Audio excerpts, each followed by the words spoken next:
നിലമ്പൂർ നിലനിർത്താൻ CPM സ്വരാജിനെ രംഗത്തിറക്കും. അൻവറിസം ഇല്ലെന്ന് തെളിയിക്കാൻ CPM. സ്ഥാനാർത്ഥി നിർണയം UDFിനെ തലവേദനയാകുന്നു. അൻവറിന്റെ ഇടപെടൽ UDFിനെ ആശയക്കുഴപ്പത്തിലാക്കി. ജോയിയും ഷൗക്കത്തും സ്ഥാനാർത്ഥിയാകില്ലെന്ന് സൂചന.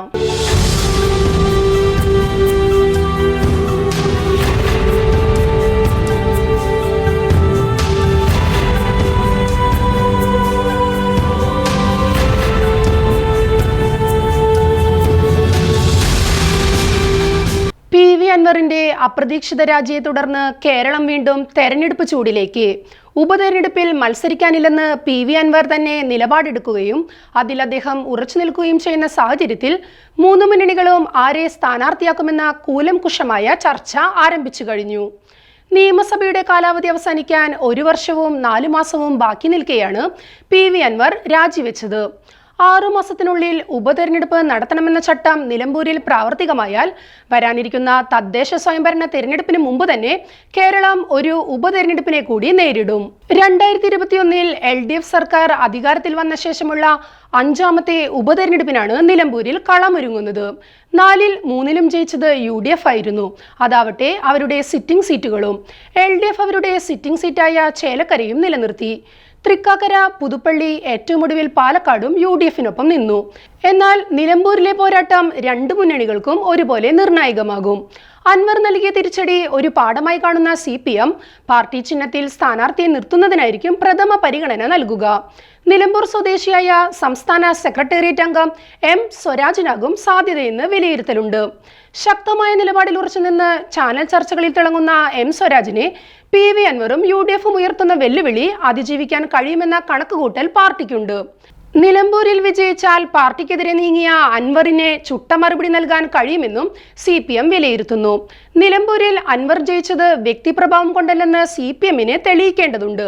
അതേസമയം സിറ്റിംഗ് സീറ്റിൽ പരാജയപ്പെട്ടാൽ CPMനെ വരാനിരിക്കുന്ന 2 തെരഞ്ഞെടുപ്പുകളിലും ആത്മവിശ്വാസം നഷ്ടമാകും. നഗരസഭാ chairman Mattummal Saleem, M Swaraj, CPM ജില്ലാ കമ്മിറ്റി അംഗം VM ഷൗക്കത്ത്, ജില്ലാ പഞ്ചായത്ത് അംഗം ഷെറോണ റോയ് എന്നീ പേരുകളാണ് പരിഗണനയിലുള്ളത്. ഇടതുമുന്നണി നിലമ്പൂരിൽ ഉപതെരഞ്ഞെടുപ്പിനെ തയ്യാറെടുത്തു കഴിഞ്ഞുവെന്നാണ് CPM സംസ്ഥാന സെക്രട്ടറി MV ഗോവിന്ദൻ പറഞ്ഞത്. നിലമ്പൂരിൽ സ്വതന്ത്ര സ്ഥാനാർത്ഥിക്ക് പിന്തുണ നൽകി വിജയിപ്പിക്കുന്ന CPM ഫോർമുല കഴിഞ്ഞ 2 തെരഞ്ഞെടുപ്പുകളിലും വിജയം കണ്ടിരുന്നു. 2021 ശക്തമായ മത്സരത്തിലാണ് VV പ്രകാശിനെതിരെ 2791 വോട്ട് നേടി അൻവർ നിയമസഭയിലെത്തിയത്. UDFിനെ സ്ഥാനാർത്ഥി നിർണയം വലിയ തലവേദന നിറഞ്ഞതാക്കിയത് PV അൻവർ ആണ്. MLA സ്ഥാനം രാജിവെച്ച PV അൻവർ താൻ നിലമ്പൂരിൽ മത്സരിക്കാനില്ലെന്ന് വ്യക്തമാക്കിയെങ്കിലും UDF സ്ഥാനാർത്ഥിയായി VS ജോയ് വരണമെന്ന് ഉപാധി വെച്ചു. ആര്യാടൻ ഷൗക്കത്തിനെ അംഗീകരിക്കില്ലെന്നും അൻവർ പറഞ്ഞത് UDFിനെ ആശയക്കുഴപ്പത്തിലാക്കി.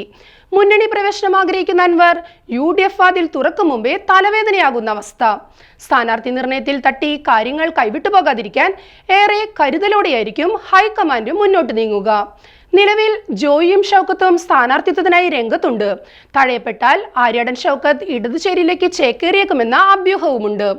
VS ജോയിയെ തഴഞ്ഞ് ഷൗക്കത്തിനെ നിർത്തിയാൽ അടിയൊഴുക്കുണ്ടാകുമെന്നും റിപ്പോർട്ടുണ്ട്. ഈ സാഹചര്യത്തിൽ സമവായത്തിലൂടെ ഒരു സർപ്രൈസ് സ്ഥാനാർത്ഥി വന്നേക്കാനും സാധ്യതയേറെയാണ്. 30 വർഷത്തോളം കോൺഗ്രസിന്റെ കുത്തക മണ്ഡലമായിരുന്നു നിലമ്പൂർ. ആര്യാടൻ മുഹമ്മദിലൂടെ UDF ആധിപത്യം സ്ഥാപിച്ച മണ്ഡലം. ആര്യാടൻ വിരമിച്ച ശേഷം ഈ മണ്ഡലം ഇടതുപക്ഷത്തേക്ക് മാറിയത് PV അൻവറിലൂടെയാണ്. 2016 ആര്യാടൻ ഷൗക്കത്തിനെ 11,000-ലേറെ വോട്ടുകളുടെ ഭൂരിപക്ഷത്തിനാണ് അൻവർ പരാജയപ്പെടുത്തിയത്. അന്നു മുതൽ ഷൗക്കത്തും അൻവറും തമ്മിൽ കടുത്ത ശത്രുതയിലാണ്. അതുകൊണ്ടാണ് കഴിഞ്ഞ ദിവസം ഷൗക്കത്തിനെ പരിഹസിച്ചുകൊണ്ട് അൻവർ സംസാരിച്ചത്. മണ്ഡലത്തിൽ ഒരു കല്യാണത്തിന് പോലും കാണാനില്ലല്ലോ ഷൗക്കത്തിനെ. അയാളിപ്പോൾ നാട്ടിലുണ്ടോ? കഥാകൃത്തായതിനാൽ കഥ എഴുതുന്ന തിരക്കിലായിരിക്കും എന്നൊക്കെയാണ് അൻവർ പരിഹസിച്ചത്. UDF അതൃപ്തി അറിയിച്ചതോടെ അൻവർ മുന്നോട്ട് വെച്ച ഉപാധി തന്റെ ഒരാഗ്രഹമാക്കി ചുരുക്കിയിട്ടുണ്ട്. UDF ഷൗക്കത്തിനെ നിർത്തിയാലും പിന്തുണയ്ക്കുമെന്നാണ് അൻവർ ഒടുവിൽ പറഞ്ഞത്.